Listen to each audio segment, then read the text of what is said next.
আসসালামু আলাইকুম ভিউয়ার্স, আপনারা সবাই ভালো আছেন।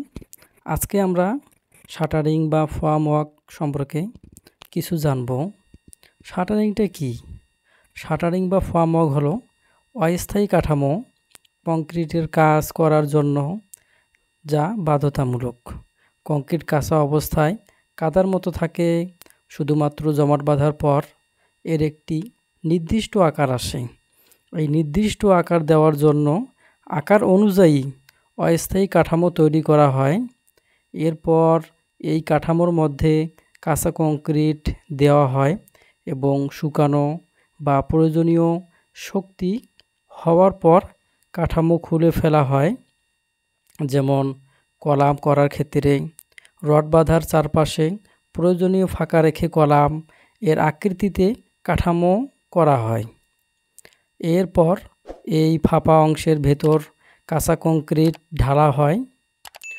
মোট খরচের 20 থেকে 25% খরচ হয় এই শাটারিংয়ের পিছনে। শাটারিং সাধারণত কাঠ, স্টিল বা প্লাস্টিকের হয়ে থাকে, তবে বর্তমানে এখন বেশি ব্যবহার করা হয় এই স্টিল শাটারিং। কেননা এই স্টিল শাটারিং ব্যবহার করলে এটা বারবার ব্যবহার করা যায়, অপচয় কম হয়। অন্যদিকে কাঠ ব্যবহার করলে সেটা তাড়াতাড়ি নষ্ট হয়। এই কারণে এখন প্রচলিত বা সহজেই এই স্টিল শাটারগুলো ব্যবহার করা হয়। তো যাই হোক, এখন আমরা আসব যে ভালো শাটারিংয়ের কিছু গুরুত্ব থাকবে বা বৈশিষ্ট্য থাকবে, সেইগুলো কি কি এই বিষয় নিয়ে আমরা আলোচনা করব। এর যথেষ্ট পরিমাণ ডেড লোড এবং লাইভ লোড বহন করার ক্ষমতা থাকতে হবে। এটা পর্যাপ্ত দৃঢ় হবে যাতে ডিফ্লেকশন জনিত কারণে কাঠামোর প্রকৃত আকৃতির কোনো পরিবর্তন না ঘটে, অর্থাৎ যে প্রকৃত আকৃতি থাকে তার থেকে কোনো বাঁকা কোনো কিছু হবে না। ফ্রেমওয়ার্কের ব্যবহৃত মালামাল সহজলভ্য এবং সুষম মূল্যের হতে হবে। শক্ত ভিত্তির ওপর ফ্রেমওয়ার্ক স্থাপন করতে হবে। পূর্ণ ব্যবহারের গুণ থাকতে হবে, অর্থাৎ একাধিকবার খুলে কাজে লাগানোর উপযোগী হতে হবে। শাটারিং খোলার সময় কংক্রিটের কোনো প্রকার ক্ষতি যেন না হয়।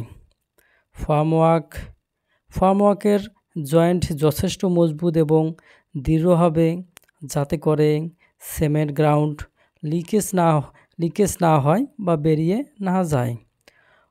আনুভূমিক এবং উলম্ব উভয় দিকে যথেষ্ট পরিমাণ সাপোর্ট বা বাঁধন বা ঠেকনা দিতে হবে। বেশি ভারী হলে বহন করা শাটার নিয়ে কাজ করার সমস্যা হবে এবং কাজের গতি কমে যাবে, কাজ কম হবে। এটা পানিরোধী হবে যাতে কংক্রিট হতে পানি শোষণ করতে না পারে।